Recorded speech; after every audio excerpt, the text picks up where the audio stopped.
তো গাইস আজকে এসেছে আমাদের দোকানে ডিপ ফ্রিজ। এখান থেকে আমরা 10 লাইনে কন্ডেন্সার নিয়ে নেব।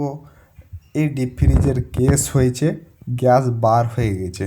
তো আমরা চেক করলাম ভালোভাবে, চেক করার পর দেখতে পাচ্ছি কন্ডেন্সার লিক হয়ে গেছে, ওটার জন্য গ্যাস বার হয়ে গেছে। তো বডি ভিতরে আছে, তো ওই কন্ডেন্সার বার করা যাবে না, ওটার জন্য আমরা বাইরে কন্ডেন্সার ফিট করে নিলাম। ফিট করার পর ঝালাই টালাই দিয়ে আমরা ফিল্টার ক্যাপলারিও ঝালাই করে নিলাম। করার পর আমরা ডিপ ফ্রিজ চালু করে দিলাম। এখন করে যতটি নোংরা তেল আছে সবটাকে বার করব, কেন অনেক তেল আছে আমি বুঝতে পেরেছি প্রথমেই। দেখো কিভাবে তেল বার হচ্ছে।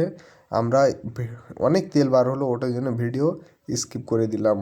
আমাদের অসুবিধা হয়েছিল ভিডিও বানানোর জন্য, ওটার জন্য আমরা স্কিপ করে দিলাম। আমরা ভ্যাকামে নিয়ে এলাম।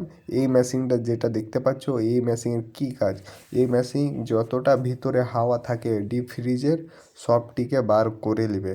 করে তারপরে আমরা গ্যাসটা ভরবো, তো একদম গ্যাসটাই শুধু থাকবে, কোনো হাওয়া থাকবে না, চিল ঠান্ডাটাই আসবে একদম।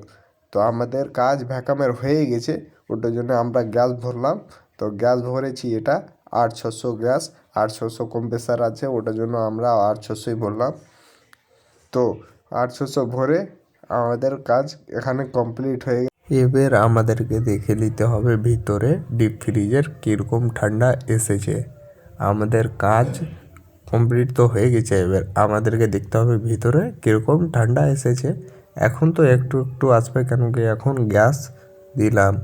তো আমরা দেখে নিই, এখন তো এসেছে একটু একটু, এই যে সাদা সাদা যেটা আছে ওটাই এসেছে ঠান্ডা। এবার আস্তে আস্তে বরফ জমে যাবে, 3-4 ঘন্টা পরে জমবে ভালোভাবে চিল ঠান্ডা। তো লাইক সাবস্ক্রাইব করে দিও।